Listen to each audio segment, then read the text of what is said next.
Dear students, this is Binu Marcus. Very glad to meet you in the COVID-19 lockdown. Hope the lockdown has given you ample time to prepare for your examinations. Listen to this lesson as many times as you can and get prepared for an online test on this lesson. Today we are going to see about Robert Browning's poem, My Last Duchess. Robert Browning was an English poet of the Victorian era.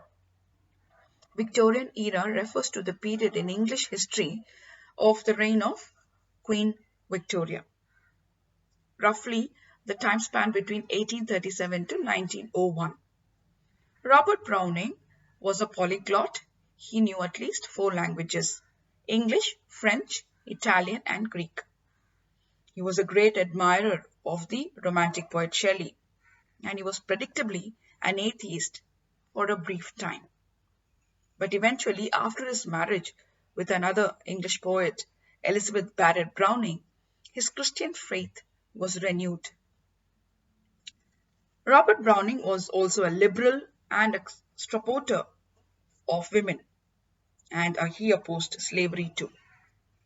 He is known for his contribution to dramatic monologue.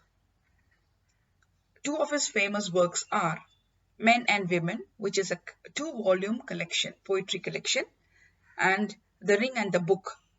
It's a poem of 12 books. Robert Browning, in recognition of his work, was given some titles. He refused those titles that gave him an opportunity to speak in public. He was not very happy about public speaking. The poem is there in front of you, and I wish that you read it at least 2 times to 3 times to understand what we are going to see. Before we go to the poem, I would like to tell you some interesting keywords in relation to this poem. Now, this poem is a dramatic monologue. What is the meaning of dramatic monologue? You know that monologue is a speech by one person, and the word dramatic does not refer to drama because a dramatic monologue is in no way connected to a drama. It is basically a type of poem. Robert Browning's My Last Duchess is an apt example of a dramatic monologue. A dramatic monologue has these features. 1, there is a single speaker and the speaker is not the poet. M.H. Abrams says that the speaker in a dramatic monologue utters the entire poem in a specific situation at a critical moment. Now the speaker addresses with 1 or more people. We know of the listener's presence by the clue given by the speaker. Then the main purpose of the poet in a dramatic monologue is to show us or reveal to the readers about the speaker's temperament and character. A few other examples of dramatic monologues are Tennyson's Ulysses and T.S. Eliot's The Love Song of J. Alfred Prufrock. Iambic pentameter is another poetic device.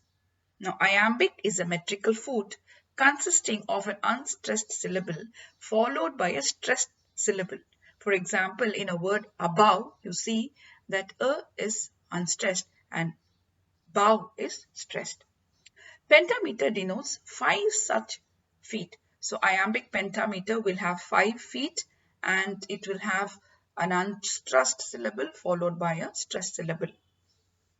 I have given you an example from Thomas Gray's poem, the first line from the poem Elegy Written in a Country Churchyard. The curfew tolls the knell of parting day is an example of an unstressed syllable followed by a stressed syllable. Enjambment also you will see in this poem, which is nothing but run-on lines. You should note that the enjambment adds a conversational flavor to the poem. Caesura is an internal pause in the line. It is not an end pause. The poet also uses imagery in the poem. And what is an imagery? An imagery is a literary device that a poet uses to appeal to the five senses. It could be sound, sight, smell, touch, and taste. The description is so vivid that the reader will be evoked or provoked to appreciate the imagery, sound imagery or sight imagery, anything like that. Hope you've read the poem more than once, and because we are going to see a close reading, we're going to go deeper into the poem. As you see below the title, you see a word Ferrara. Ferrara is nothing but a place in Italy. Now this particular poem, as I told you already, is a dramatic monologue. And the speaker is the Duke of Ferrara. He is speaking to a messenger. The messenger has come from a count who is ready to give his daughter in marriage to the Duke. Now the Duke of Ferrara, you have an allusion there. It alludes to a person who lived in 1533. He was Alfonso II. The poet alludes to this particular person, king, because he too had killed his wife. Now that is a clue for you. The Duke of Ferrara was also like Alfonso II, who was cruel and who had killed his wife. Alfonso II had poisoned his wife and killed her. The Duke unveils a painting on the wall, and it is a beautiful portrait of his wife. The title, My Last Duchess, is suggestive of the Duke's relationship with the woman on the wall or on the painting. My is a possessive pronoun, which is indicative of the Duke's possessive nature. The word last in the title indicates that she is a previous wife. Maybe there could be another one coming. So last refers to the last wife or the final wife, or that he may not be marrying again. We do not know the implication till the end of the poem. Duchess is the title that she gets after marrying the Duke. As the Duke unveils the portrait, he sees that the Duchess looks very beautiful now. He says, it's a wonder now. The adverb of time now refers to the present time. It leaves us to wonder whether the Duchess appealed to him in the past at all. The speaker, the Duke of Ferrara, mentions another name, that is the name of the painter, Fra Pandolf, at least 3 times in the poem, which means that Fra Pandolf was a very familiar or a very famous poet, painter during the time. By mentioning the name more than once, he seems to say that he was able to, make the prominent painter paint his wife's portrait. Fra in Fra Pandolf denotes that it means a brother in the Italian language. So he has called a monk, and this monk is referred to as a brother, hoping that when the painter is painting his beautiful wife, he will not be in any way attached to her except as a brother. Now, as the envoy is watching the beautiful painting, the speaker, the Duke of Ferrara, says that anybody who looks at the painting on the wall will be astonished by the depth and passion of a face that has been captured so closely. The Duke says anyone will ask the question, how could a painter so precisely capture the depth and emotion or the passion on the face of the woman? He seems to say that this Duchess was a very easygoing kind of a woman, and the spot of joy that one can notice on her face is actually a comment on the painter's skill as well. He surmises that the spot of joy on his wife's face could have been because of a comment or a remark passed by the painter. She would have blushed at the remarks when, perhaps, Fra Pandolf said, her mantle hid her wrist so much. Or he would have said that, she was blushing because he said it was very difficult to capture the dying smile on her face. He also says that his wife or the Duchess, was a person who was keen in observing things. Her looks went everywhere, he says. This does not indicate that she is a very flirtatious kind of a woman. She had an eye for beauty. That is all that we can guess. But the Duke seems to imply that his wife was by nature a flirting kind of a person. I already told you that the Duke was possessive by nature and so mean-minded. His narrow view of women also evident in the poem. And you see that the poem has this pronouns like me, my, I, which tells us that this poem was a very dominant kind of a personality. He also makes an observation that anything made his wife glad, whether it was his favor or the sunset, or if anyone gifted her a bough of cherries, or when she rode on the mule, everything delighted her. He says that all such trifles irritated him. Her trifles of even such minor acts made her happy. She would easily appreciate and smile at all and sundry. This genial nature of the Duchess also burned the Duke with jealousy. He says that how could the Duchess be so careless about being gentle to everyone? She equated my gift. He's talking about the gift of his 900 years name. So he's very boastful of his heritage that he gave this wife the title of a duchess, and that is the best gift ever. But she was charmed by the gift given by an ordinary man, even if it was a bough of cherries. So he's equating the gift of the title of Duchess to the other gifts that the wife received. And he was very jealous of that because the wife treated everybody equally. The Duke explains that it would have been below his dignity to explain the reason of his anger and instruct her not to provoke him over such trifles. But he did not wish to, explain to her and make her understand that he was not happy with her conduct. He says to tell her and to explain to her will be a kind of submitting himself. He does not want to stoop. He also uses the word stoop 3 or 4 times.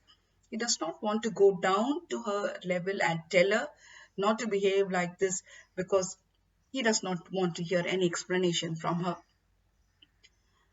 Her beautiful smile often irritated him. Though she smiled at him, she was very kind to him, or, she expressed her love by her smile.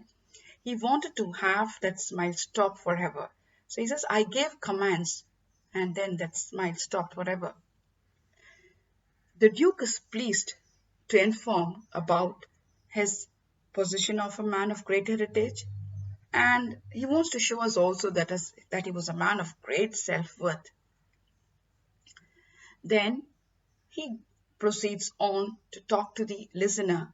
Why don't you let us go down? Why don't we go down and meet the people who are down below? Perhaps the Count is waiting down with his daughter. We do not know that. He also hints that the Count will surely gift him dowry that befits his generous nature. And he's also willing to take his daughter as his object. The word object also tells us about how he looks at women as an object to be possessed. Finally, the poem concludes with the Duke of Ferrara drawing the messenger's attention to a bronze statue of Neptune taming the seahorse. Now this image gives us an insight into the nature of the Duke of Ferrara, that he was more interested in taming the wife, the seahorse. The seahorse here refers to the wife, and Neptune refers to or is indicative of the Duke of Ferrara. So before we conclude, let me tell you the tale in brief. Browning has narrated the tale of the heartless Duke of Ferrara, who failed to appreciate the genial and romantic nature of his wife. He is unduly obsessed with the title the Duchess, which he considers as the greatest gift that he has given to his wife. He does not regret his decision of killing her because he felt that his wife smiled in the same way that she smiled to him, which he could not tolerate. He is a very jealous husband. This poem is a critique of gender inequality. The woman or the wife is merely an object. Finally, he has also objectified her when he has made a painting of her and he has put it on the wall. By killing her, he has completely made her his object. And also when he's referring to the new wife that he's going to take, the daughter of the count, he says, she is his object. And then there are names of two there are names of two painters in the poem. One is Fra Pandolf and another one is Claus of Innsbruck. Now, the Claus of Innsbruck is the sculptor who sculpted the bronze statue of Neptune taming the wall. Now, the poem has also interesting literary devices like assonance.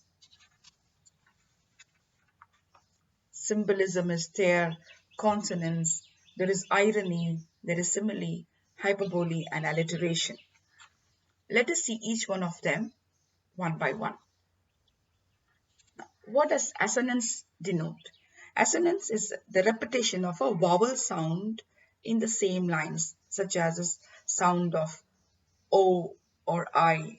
For example, her wits to your forsooth and made excuses, and the sound of I you can see is of mine, of mine for dowry will be disallowed. And consonance is a repetition of consonant sounds in the same line, such as the sound of t in together down sir, notice Neptune though, and the sound of n in the count your master's known munificence. There is also irony here. The title is ironic because of the reference to the dead mistress. She is not going to be the last wife because he's going to marry again. Now, there's a simile here. Simile, as you know, is nothing but a comparison. That's my last Duchess painted on the wall, looking as if she were alive. That is an example of simile here. Hyperbole is nothing but an exaggerated statement.